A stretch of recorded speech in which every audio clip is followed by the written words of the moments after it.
ಕಾಂಗ್ರೆಸ್ ಗಣತಿ ವಿರುದ್ಧ ಮತ್ತೆ ಕಿಡಿಕಾರಿದ್ದಾರೆ ಕೇಂದ್ರ ಮಂತ್ರಿ. ಮುಸ್ಲಿಮರು ಮೇಲುಗೈ, ಸಿದ್ದರಾಮಯ್ಯ ವಿರುದ್ಧ ವಾಗ್ಝರಿಯನ್ನ ಹೂಡಿದ್ದಾರೆ. ಈ ವರದಿಗೆ ನನ್ನ ಒಪ್ಪಿಗೆ ಇಲ್ಲ ಅಂತ ಮಾಜಿ ಮುಖ್ಯಮಂತ್ರಿ ಕುಮಾರಸ್ವಾಮಿ ಹೇಳಿರುವುದು. ಅನ್ಯಾಯದ ವಿರುದ್ಧ ನನ್ನ ಹೋರಾಟ ಶತಸಿದ್ಧ. ಒಕ್ಕಲಿಗ ಸಮುದಾಯಕ್ಕೆ ಅನ್ಯಾಯ ಆಗಿತ್ತು, ಅದರ ಹೋರಾಟವನ್ನ ನಾನು ಘೋಷಣೆ ಮಾಡ್ತೀನಿ ಎಂದು ಟ್ವಿಟರ್ ಮೂಲಕ ವಾಗ್ದಾಳಿ ನಡೆಸಿದ್ದಾರೆ ಕುಮಾರಸ್ವಾಮಿ ಟ್ವೀಟ್ ಮೂಲಕ ವಾಗ್ಝರಿ ಹೂಡಿದ್ದಾರೆ ಸರ್ಕಾರದ ವಿರುದ್ಧ.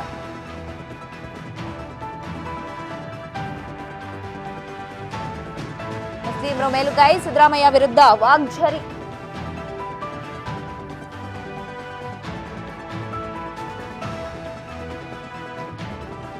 ಟ್ವೀಟ್ ಮೂಲಕ ಕಿಡಿಕಾರಿದ್ದಾರೆ ಮಾಜಿ ಮುಖ್ಯಮಂತ್ರಿ ಕುಮಾರಸ್ವಾಮಿ.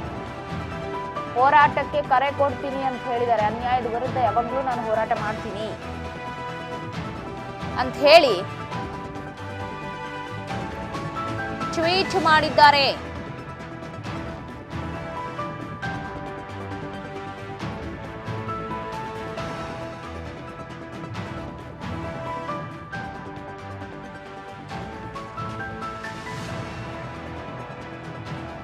ಕಾಂಗ್ರೆಸ್ ಗಣತಿ ವಿರುದ್ಧ ಕಿಡಿಕಾರಿದ್ದಾರೆ ಕೇಂದ್ರ ಸಚಿವ. ಟ್ವೀಟ್ ನೋಡಬಹುದು. ಇದು ಜಾತಿ ಗಣತಿಯೋ ದ್ವೇಷ ಗಣತಿಯೋ ಅಂತ ಟ್ವೀಟ್ ಮಾಡಿದ್ದಾರೆ.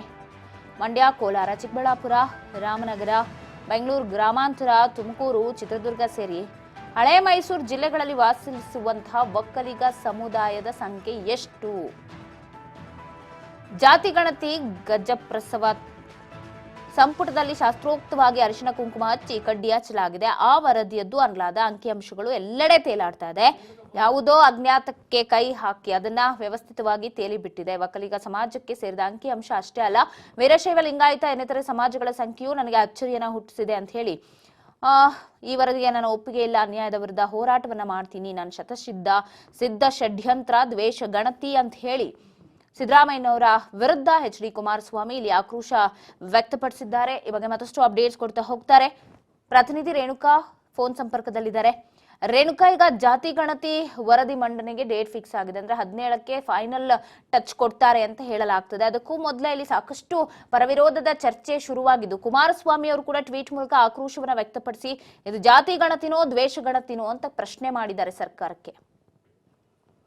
ಪವಿತ್ರ ಪ್ರಸ್ತುತ ರಾಜಕಾರಣದಲ್ಲಿ ಜಾತಿ ಗಣತಿ ಸಾಕಷ್ಟು ಜೋರಾಗಿನೇ ಸದ್ದು ಮಾಡ್ತಾ ಇರುವಂತದ್ದು. ಯಾವಾಗ ಜಾತಿ ಗಣತಿಯನ್ನು ನಾವು ಜಾರಿಗೆ ಮಾಡ್ತೀವಿ ಅಂತಕ್ಕಂಥ ಮಾತನ್ನು ಸಿಎಂ ಸಿದ್ದರಾಮಯ್ಯ ಅವರು ಹೇಳಿದ್ರು, ಆಗಿನಿಂದಲೂ ಕೂಡ ಪರ ವಿರೋಧ ಚರ್ಚೆ ಸಾಕಷ್ಟು ಸದ್ದು ಮಾಡ್ತಾ ಇರುವಂತದ್ದು. ಈ ಬಗ್ಗೆ ಕಾಂಗ್ರೆಸ್ ಪಕ್ಷದಲ್ಲಿ ಇರ್ತಕ್ಕಂಥ ಒಂದಿಷ್ಟು ನಾಯಕರು ಕೂಡ ಈಗಾಗಲೇ ಜಾತಿ ಗಣತಿಯನ್ನು ವಿರೋಧಿಸಿ ಸಾಕಷ್ಟು ಒಂದು ಅಸಮಾಧಾನವನ್ನು ಕೂಡ ಹೊರಹಾಕ್ತಾ ಇದ್ದಾರೆ. ಒಂದಿಷ್ಟು ನಾಯಕರು ತಟಸ್ಥ ಆಗಿ ಅಸಮಾಧಾನವನ್ನು ಹೊರಹಾಕ್ತಾ ಇಲ್ಲ, ಬೆಂಬಲವನ್ನು ಕೂಡ ಕೊಡ್ತಾ ಇಲ್ಲ. ಇತ್ತೆ ಬಿಜೆಪಿ ನಾಯಕರ ಒಂದು ತಂಡದಲ್ಲೂ ಕೂಡ ಅದೇ ರೀತಿಯಾದಂತಹ ವಾತಾವರಣ ಪ್ರಸ್ತುತ ಸೃಷ್ಟಿಯಾಗಿರುವಂತದ್ದು. ಒಂದು ಒಕ್ಕಲಿಗ ಸಮುದಾಯದವರು ಇರ್ಬೋದು, ಲಿಂಗಾಯತ ಸಮುದಾಯದವರು ಜಾತಿ ಗಣತಿಯನ್ನು ಪ್ರಬಲವಾಗಿ ವಿರೋಧ ಮಾಡ್ತಾ ಇದ್ದಾರೆ. ಆದ್ರೆ ಒಂದಿಷ್ಟು ಹಿಂದುಳಿದಂತಹ ಸಮುದಾಯ ಇರ್ಬೋದು, ಎಸ್.ಟಿ ಸಮುದಾಯ ಇರ್ಬೋದು, ಇವ್ರುಗಳೆಲ್ಲ ಪರೋಕ್ಷವಾಗಿ ಜಾತಿ ಗಣತಿಯನ್ನು ಸ್ವಾಗತ ಮಾಡ್ತಾ ಇರುವಂತದ್ದು. ಇದಾದ ಬೆನ್ನಲ್ಲೇ ಈಗಾಗಲೇ ಪಕ್ಷದಲ್ಲಿರ್ತಕ್ಕಂಥ ಸಚಿವರು ಮತ್ತೆ ವಿರೋಧ ಪಕ್ಷದ ನಾಯಕರು ಕೂಡ ಸಾಕಷ್ಟು ಒಂದು ವಿರೋಧದ ಮಧ್ಯದಲ್ಲಿ ಇದೀಗ ಕೇಂದ್ರ ಸಚಿವರಾದಂತಹ ಕುಮಾರಸ್ವಾಮಿ ಅವರು ಕೂಡ ಈ ಒಂದು ಜಾತಿ ಗಣತಿ ವರದಿಯನ್ನು ಕೂಡ ಪ್ರಬಲವಾಗಿ ವಿರೋಧ ಮಾಡ್ತಾ ಇರುವಂತದ್ದು. ನಿನ್ನೆಯಷ್ಟೇ ನಿಖಿಲ್ ಕುಮಾರಸ್ವಾಮಿ ಅವರು ಕೂಡ ಈ ಬಗ್ಗೆ ಒಂದು ಸುದ್ದಿಗೋಷ್ಠಿಯನ್ನು ಕೂಡ ನಡೆಸಿದ್ರು.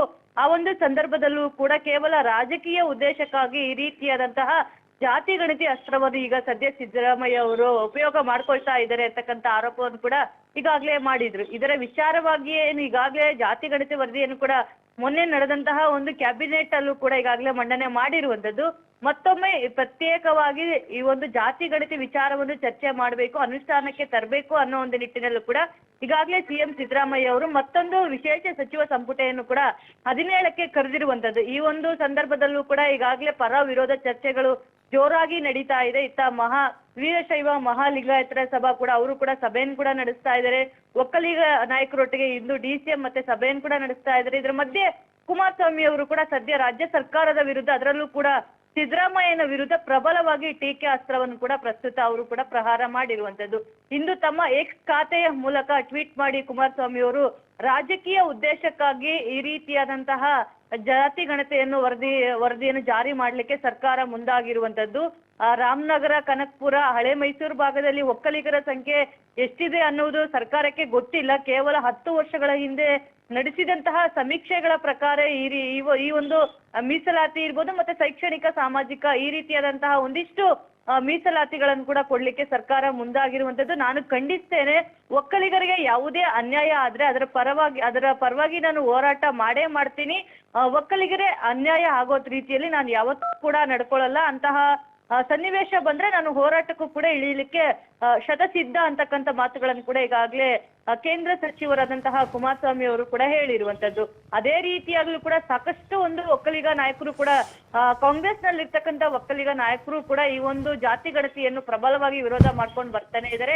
ಯಾಕೆಂತಂದ್ರೆ ಅವರು ಸಮೀಕ್ಷೆ ಮಾಡಿದಂತಹ ವರದಿಯಲ್ಲಿ ಒಕ್ಕಲಿಗರ ಜನಸಂಖ್ಯೆ ಸಾಕಷ್ಟು ಕಡಿಮೆ ಇದೆ. ಆದ್ರೆ ಈ ಪ್ರಸ್ತುತ ಇರ್ತಕ್ಕಂಥ ಒಕ್ಕಲಿಗರ ಜನಸಂಖ್ಯೆ ಇರ್ಬೋದು, ಲಿಂಗಾಯತರ ಜನಸಂಖ್ಯೆ ಇರ್ಬೋದು ಸಾಕಷ್ಟು ಇರೋದ್ರಿಂದ ಹಾಗಾಗಿ ಆ ಸಮುದಾಯದಲ್ಲಿ ಇರ್ತಕ್ಕಂಥ ನಾಯಕರಿಗೆ ಎಲ್ಲೋ ಒಂದ್ ಕಡೆ ಟೆನ್ಷನ್ ಕೂಡ ಶುರುವಾಗಿದೆ. ಅವರಿಗೆ ಸಿಗುವಂತಹ ಒಂದು ಮೀಸಲಾತಿ ಕೂಡ ಕಡಿಮೆಯಾಗುವ ಸಾಧ್ಯತೆಗಳು ಕೂಡ ಹೆಚ್ಚಾಗಿರುತ್ತೆ. ಒಂದಿಷ್ಟು ರಾಜಕೀಯ ಅವಕಾಶಗಳಿರ್ಬೋದು, ಶೈಕ್ಷಣಿಕ, ಸಾಮಾಜಿಕ ಈ ರೀತಿಯಾದಂತಹ ಅವಕಾಶಗಳ ಸಿಗುವಲ್ಲೂ ಕೂಡ ವಂಚಿತರಾಗುವ ಸಾಧ್ಯತೆಗಳು ಕೂಡ ಸಾಕಷ್ಟು ಇರುತ್ತೆ. ಹಾಗಾಗಿ ಪ್ರಬಲವಾಗಿ ಈ ಒಂದು ಜಾತಿ ಗಣತಿಯನ್ನು ತಮ್ಮ ಸಮುದಾಯದ ಪ್ರಬಲ ನಾಯಕರುಗಳು ಕೂಡ ವಿರೋಧ ಮಾಡ್ತಾ ಇರುವಂತದ್ದು. ಆ ಒಂದು ನಿಟ್ಟಿನಲ್ಲೂ ಕೂಡ ಕುಮಾರಸ್ವಾಮಿ ಅವರು ಕೂಡ ಈ ಒಂದು ಜಾತಿ ಗಣತಿ ವಿರುದ್ಧ ಈಗಾಗಲೇ ಅವರು ಕೂಡ ವಿರೋಧ ಮಾಡ್ತಾ ಇರುವಂತದ್ದು. ಇನ್ನು ಇದಕ್ಕೆ ಸಂಬಂಧಪಟ್ಟಂತೆ ಏನು ಕ್ಯಾಬಿನೆಟ್ ನಲ್ಲಿ ಮತ್ತೊಮ್ಮೆ ಈ ಒಂದು ವಿಷಯಕ್ಕೆ ಚರ್ಚೆ ಮಾಡಲಾಗುತ್ತೆ.